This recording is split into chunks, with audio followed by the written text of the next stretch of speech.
time? Question? Nicely. But you said, the one that it mentions, and all Israel shall be saved. What's that again? Romans 11 and 25. 11 and 26. But he was quoting from the Old Testament. Oh, it's recording actually. So that's letting you know. That's letting you know what it is. Because then that'd be a contradiction. Here it is. The Lord is going to destroy 2/3 of his people, but then he say all Israel going to be saved. So it's letting you know that as through reincarnation, the 2/3, they're going to come back through the loins of the elect. Link it up with the Isaiah 59. It's going to be like, oh, through our seed, they're going to be born righteous. Right. That ain't happening here. Right. Your seed still could be subject to sin and so on and so forth, but in the kingdom, they're going to be born with this word in them. That's why that scripture said that thy word shall not depart out of thy mouth. Not meaning that we ain't out here teaching or anything like that, saying it's going to be within you. And it's going to be born within our children as well. Fulfilling that promise. And that's the beautiful part, man, because it says in the book of Sirach, it says, these things I count to be joyous. The temple I utter with my tongue. It says, a man that gets to see that gets to rejoice in his children, roughly paraphrasing, and to see the downfall of his enemies. So in the kingdom, we're going to get to rejoice of our children, like this lady was mentioning. And you send your 4-year-old son to school, and the teacher is teaching him that he can be a girl and he can be a princess, man. You send him to daycare, they're putting him in a dress, man, and they're serving him abominations during in the cafeteria, man. We're not gonna have to worry about that. The damn principal is a pedophile. The counselor, right? The counselor is a damn sodomite, and he's preying and plotting on your children. We're not gonna have to worry about none of that, man. Our children is going to be raised up in righteousness. We can allow our children to go out and not have to worry about that creepy Edomite around the block plotting on them, man. They're going to be able to go into the streets, and they're going to be able to have fun like a child is supposed to, man. All right? Get to roam around. It's like the movie Lion King. All right? You're going to tell your shorty, man, all the way that everything that the sun touches is mine, man. Do whatever the hell you want. All right? And you want to go into the fields and bug up some slaves? Go do what you do, man. All right? I'll see you later. Yeah, that's how they're gonna grow up, man. They're not gonna be sitting in the classroom learning some damn bullshit, learning about Anne Frank every fucking year, man. Learn about that sodomite Martin Luther King every year, man. Nah, they're gonna learn how Israelites learn, man. Okay? They're gonna be able to roam the earth. The earth is gonna become our playground, man. The earth is gonna go back to being a paradise. Idan, a joy, all right? I got two quick ones. This is 2 Peter chapter 3 and verse 13. Nevertheless, we, according to his promise, look for new heavens and new earth wherein dwelleth righteousness. Right, a new heaven, a new rulership, man. A new earth where it's not all defiled, man. Wherein dwelleth righteousness. Now, this world is the complete opposite. It tells you that in the book of 1 John. It says that the whole world lieth in wickedness, man. The Lord said in John, said the reason why the world hated Yahweh Shai is because he testified that the works thereof are evil, man. This whole world is wicked, is evil, is defiled. So Yahweh B'Hashem Yahweh Shai is going to bring fire and brimstone upon this place to clean the earth. It's the reset button. It says, as in the days of Noah, so shall it be in the coming of the Son of Man. In the days of Noah, what happened? Genesis the 6th chapter says that their hearts was only evil continually, man. It's the same with this world, man. The minds of these people has been ravished by Satan. The minds of these people have been ravished by the devil, all right? So the Lord is going to hit that reset button. Instead of water, he made a covenant, all right? He made a covenant with Noah that he would not destroy the earth with water. That's the whole point of the rainbow. The rainbow is not no faggot shit, man. The rainbow is not for the sodomite LGBT, man. The rainbow was a covenant that the Lord made with Noah to show that he will never destroy the earth as such, man. All right? But this time he's going to do it with fire. It's called the second death. Matter of fact, that chapter goes into it. All right? The second death, seeing that all these things would be dissolved, what manner of person ought you to be in? In all holy and godly conversation, that's how you're supposed to move. That's how you're supposed to think like a God. You're supposed to walk like a God. You're supposed to talk like a God, man. All right? Talk like we got, you got to move like we got a kingdom coming to us. You got to move like we have to move like Yahweh Shai is on his way back, man. All right, go ahead. You got two, right? Yeah, you keep going on at Peter's, actually. Okay, come. This is back in 2 Peter chapter 3:13. Nevertheless, we according to his promise. According to his promise. And the Lord is not a man that he shall lie. He's not, what the Lord promises wasn't meant to be broken, man. He kept all his promises. He promised that he would jack us up for being disobedient, and he promised that he would take those reproaches off of us and show us the blessings and show us the good things. got you. Just as he brought this evil upon us, so shall he bring the good upon us, man. Is that Jeremiah? Yeah, 32. And it also says that in Hebrews, it says that the Lord more willingly show unto the heirs of promise the immutability of his counsel, man. Perfect. In Romans 9, it says what? Whom are Israelites, to whom pertaineth the adoption, the glory, and the promises, man. So the heirs of promises talk about Israelites. So when we read Peter and it says according to his promise, we looking for a new heaven and a new earth, according to the promise that was given unto the people of the Son. You know? This is that Jeremiah 32 and verse 42. Thus said the Lord Yahweh, like as I brought all this great evil upon this people, so will I bring upon them all the good that I have promised them. And all the good that he has promised us. So you can read about that all throughout the scriptures, specifically in Deuteronomy, man.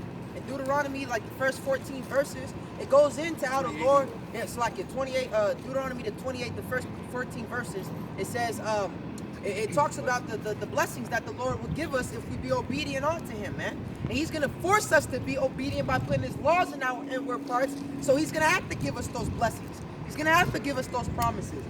All right, go ahead. Or you ask something? Real quick, Revelations 21 and 4. It says, and the Most High shall wipe away all tears from their eyes, and there shall be no more death, neither sorrow nor crying, neither shall there be any more pain, for the former things are passed away. And that's what's happening, man. That's what the Lord, when the Lord comes, that's what he's about to do, man. Wipe away every tears, man. We ain't gonna be in pain no more. We ain't gonna be mourning. You know, we're gonna be in peace. We're gonna have true justice. You know what I'm saying? That's the kingdom that you should be seeking for, man. Yeah, say we're not gonna be stressing about nothing. We're not gonna have a care in the world. We're not gonna have to worry about nothing. We're not gonna have to set alarms to get to work for the devil, man. All right? We're not gonna have to struggle to pay rent. It's not gonna be the rent that's gonna be paid is gonna be paid to us. We're gonna own everything. Everything is going to be ours, man. And it said what? That the former things are passed away. The former things is this current rulership. The scripture say in Corinthians, it says, use the world and not abuse it, for the fashions of this world pass away, man. All right, the fashions, the styles, the trends, the ways of this society is soon to pass away. And it's going to pass away in the worst way, man. All right, through great calamity. In the book of Revelations, it says, through violence shall Babylon be thrown down, man. Through violence is this place going to be crushed, okay? It's going to be obliterated. You got another one? Ecclesiastes 1 and 4. One generation passeth away, and another generation cometh, but the earth abideth forever. And that just proved, hey, the earth is going to be here forever. So when we say the end of the world, we just saying the end of Esau's world, man. Because the next world to come is ours to come, you know? It means the end of an age. The end of an age. Say the end of the world, we're talking about the age, man. This current rulership.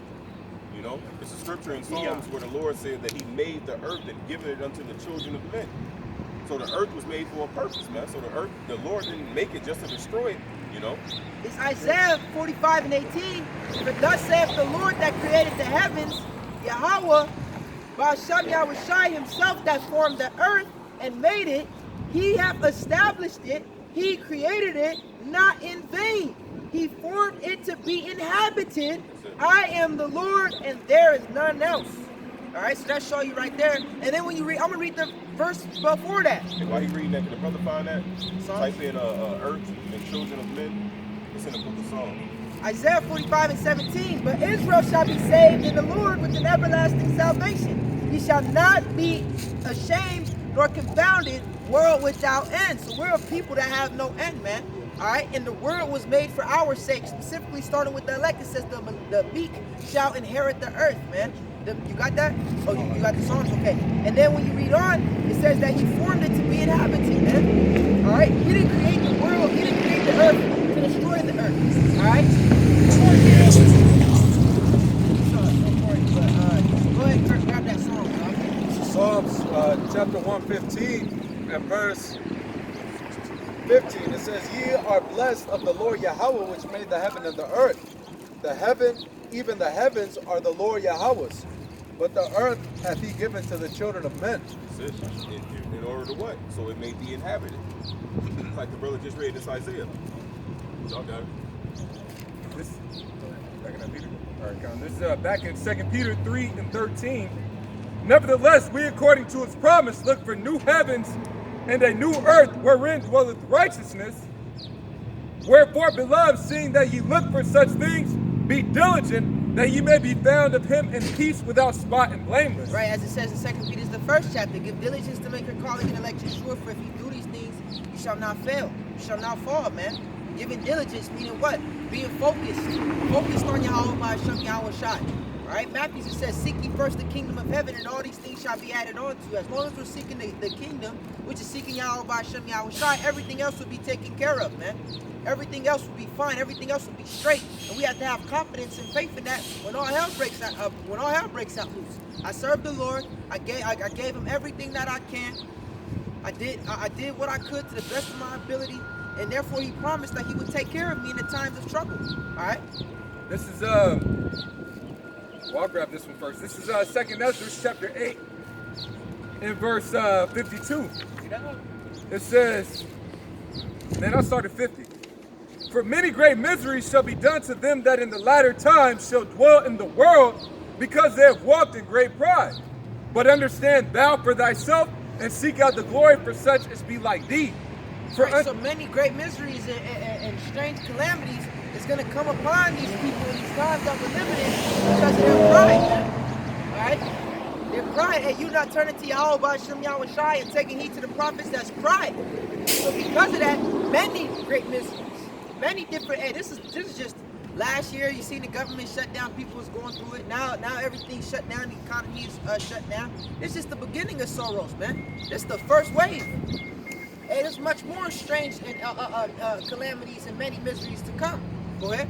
And what's crazy though is you got our people. They want this place, this kingdom to continue on because they mind is set on this place like going to the club. You got the men, you know, they just want to go to the club. That's all they want. You got women, you know what I'm saying, want to, I know like strippers that want to just the strip club to reopen so they can make their money again. You know what I'm saying? So they looking for this place to reopen just so they can continue on being a damn slave. You know? But Esau is about to make you a digital slave, man. Right. You know? Where he can just track you and know your whereabouts and everything, man. Every purchase, every purchase that you make, everywhere you've been at, how much money. You can't make no side money. All right, I was talking to this barber, and he was like, yeah, Uncle Sam not seeing none of this money. And not for long. That's the whole point of the RFID Egypt, because money is going to be done away with. So let's say you do got a side job, you're a carpenter, you got a side job. Esau's going to tax all of that shit, man. All right, the point of the microchip is for total dominance, total control. All right, and that's what he's seeking for. That's what he craves. All right, he has a God complex where he wants to be like the Most High. He can't be satisfied. Right. That's the greediness of his devil. You know, Trying to fill his belly. He want everything. He want to be all-knowing. Like he actually want to be a God, man. And he'll never be a God, man. Look at you. You're a piece of shit, man. Plain and simple. You can't be no God. You're the basis of the nations. And not too long ago, you was up in the caves, man. All right. We had to hookin' and bookin' like this brother said, man. All right. We had to civilize your ass, man. And then you try to flip the tables and you teach us in your full systems that we was monkeys hanging off of trees on the west coast of Africa, man. All right. That the so-called Latinos and Native Americans was over here butt naked with no type of order, with no type of civilization, man. It was them that had to teach them how to till the land and stuff. The so-called Native Americans got you through the first winter. You was dying off at a high rate, man. Taught them how to wash your ass. Taught them how to, apply perfume, man, or cologne. You know, taught them how to hunt. Yeah, to live taught off them the how land. to harvest, right? And then turn around and slaughtered all of them, man. Right. It says that he with his mouth he's speaking smooth things, but war's in his heart, man.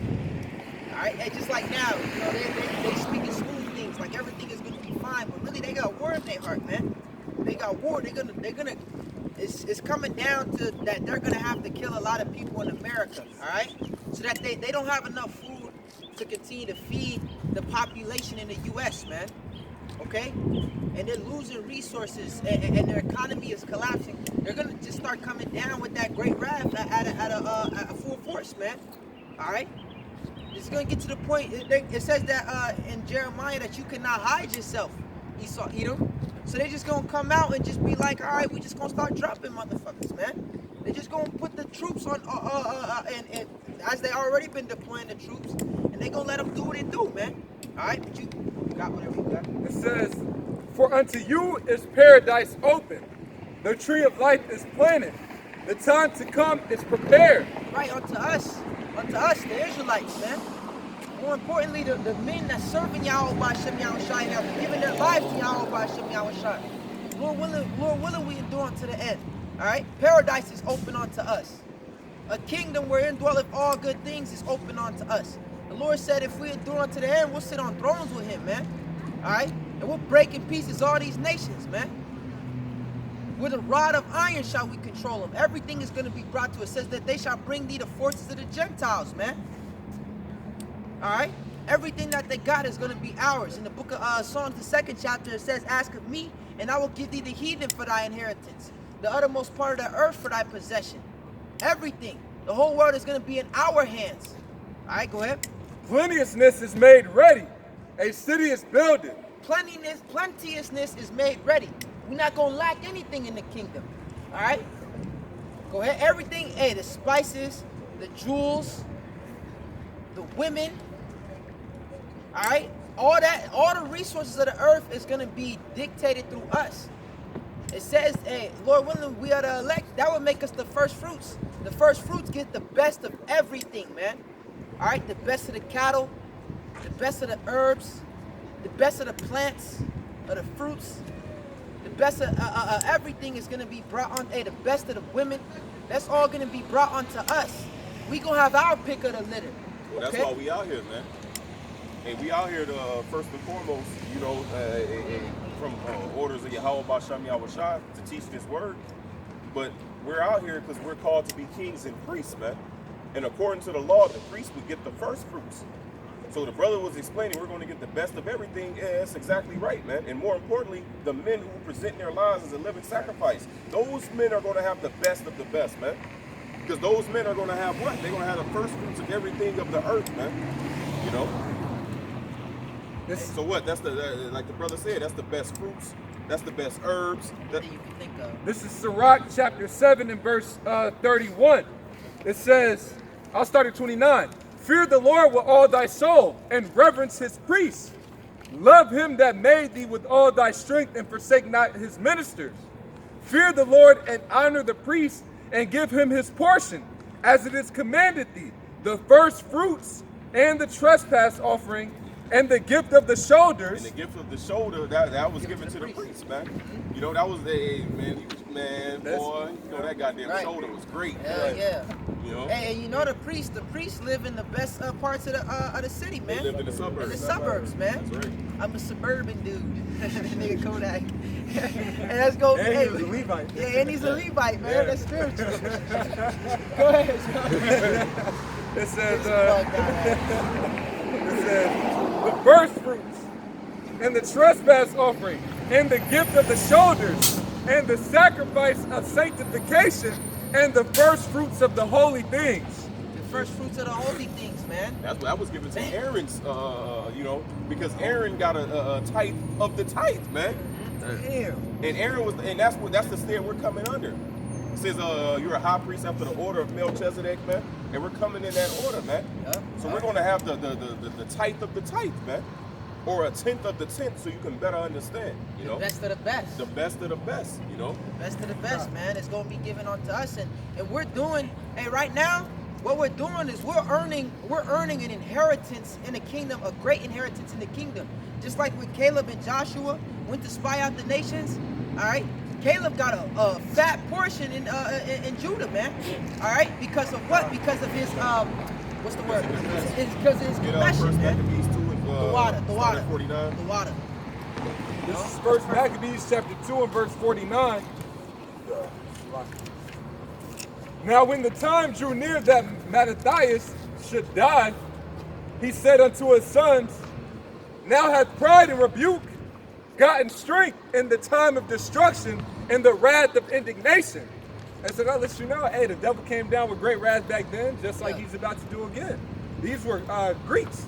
You know, hey, in the end of the first chapter, it says that and it was great wrath upon Israel. Same thing that we about to go through again, man. Right, and it says when the wicked came in, it said when his generals, his 4 generals, and Alexander, it says that iniquity was multiplied, wickedness was multiplied, man. And those same devils is back in the rulership doing what they do best, being a damn devil. Go ahead. Yep. It says, verse 50, now therefore, my sons, be ye zealous for the law and give your lives for the covenant of your fathers. Call to remembrance what acts our fathers did in their time, so shall you receive great honor and an everlasting name. That's Romans 15 and 4. The things that are written aforetime are written for our learning, that we through patience and comfort of the scriptures might have hope, man. Job 8 and 8, it says, prepare thyself in the search of thy fathers. So, hey, it said, look at the generations of old. So this is how we know that the Lord is faithful and true, man. So we got to apply these characteristics that our forefathers had into our lives. You got it? It says, so shall you receive great honor and an everlasting name. Right, so it says, call to remembrance the acts of our forefathers, man. So we got to remember the integrity. We got to remember the characteristics that these men had. And we have to embody those, you know. Verse 52, Joseph in the time of his distress kept the commandment. Did it start with Abraham? Oh, Salakia, I'll skip the verse. Verse 52, Salakia. First Maccabees 2 and 52. Was not Abraham found faithful in temptation, and it was imputed unto him for righteousness? So that's what we got to do, man. You know, in our temptation, we got to remain faithful to the Lord. That's what Abraham did. And that was his son that the Lord wanted, man. Go ahead. Verse 53, Joseph. But the scripture says that Abraham believed that the Most High was able to raise Isaac back up even if he killed him. That's the faith that Abraham had within the Lord, you know. I'm going to read 52 again. Was not Abraham found faithful in temptation, and it was imputed unto him for righteousness? What was imputed? His faith that he had in the Lord, man. Go ahead. Joseph in the time of his distress kept the commandment and was made Lord of Egypt. Said in the time of his distress. This brother liked to go in Sirach too. About what, man? Hey, when those things come upon you, man, hey, take those things cheerfully. Don't act too harshly, you know, or too rashly. Hastily. The water. You know? Don't act rashly, man. You know, it says take it patiently, right? And that's what Joseph did. That's an example to follow. So when he was put in the lowest, when he was thrown in the dungeon, he didn't act, you know, he dealt with what he had to deal with, man. Yeah. It says, cleave on to him that ye may be increased at your latter end. And that was the example of Joseph, man. He stayed serving the Lord. He was thrown into prison for not committing adultery, man, for keeping the laws. He continued to serve the Lord. He continued to have faith. He was pretty much the prince of Egypt, man. All right? He was one of the top men in Egypt. Okay? Well, go ahead. Verse 54, Phineas, our father, in being zealous and fervent, obtained the covenant of an everlasting priesthood. So all these different characteristics of our forefathers that received great honor and received great glory, we're doing the same thing and coming out here and doing this work, man. Being zealous for the law, that's what we're doing right now, preaching this word. That's what we was going into earlier. The whole book is the law. The law is good. The law is going to be in our inward parts. All right, go ahead. It says, verse 55, it's speaking of Joshua. It says Jesus, but it's Joshua. Showing you that they had the same name. Yep. The reason why in English it says, or the Old Testament, it was translated from Hebrew into English. All right, so that's why they translated it as Joshua. The New Testament, they translated it from Hebrew into Greek. All right, and then really Jesus is not even Greek, because if it was Greek, it would be Iesus, man. All right, Made up name. Really. Jesus not, because letter J didn't come back to the 1600s, man. Okay, so that's why. But even in Acts, the 6th chapter, it talks about. I think it's Acts, the 6th chapter. Somewhere in Acts, it's either 6 or 7, and it mentions Jesus, but it's talking about Joshua. All right, so it shows you they have the same name. Joshua in the Hebrew, Jesus in the Hebrew, is Yahweh Shai. He is the Savior. He is the deliverer. And that's what Joshua did. He led us into the promised land. Go ahead. Joshua, fulfilling the word, was made a judge in Israel. For fulfilling the word, man. Meaning what the Lord told him to do, that's what he did. Same thing as us, man. What the Lord is telling us to do, that's exactly what we're doing, man. And Lord willing, we're going to be made judges in Israel, you know? That's synonymous. The word God in the Hebrew is Allah, which means power or judge, man. So he was made a God, man. You know? Caleb, for bearing witness before the congregation, received the heritage of the land. And that's the part that brother won't. The inheritance that Caleb received, he received that through what? Through bearing witness, man. And what did he bear witness to? To the Lord, right? Can you, brother, you gonna wait? Can you brothers give me an account of what Matthias is going into with Caleb? Like basically, what account took place that got Caleb the inheritance of the land? What did he do? When everyone wanted to stop, when it was time to seek out the land, no one wanted to do it, but Caleb took charge, right? Yeah, you kind of close, but no. Kind of close. Pretty much, Moses sent out 12 spies. He sent out 12 spies, which 2 of those spies was Joshua and Caleb. And the other 10 was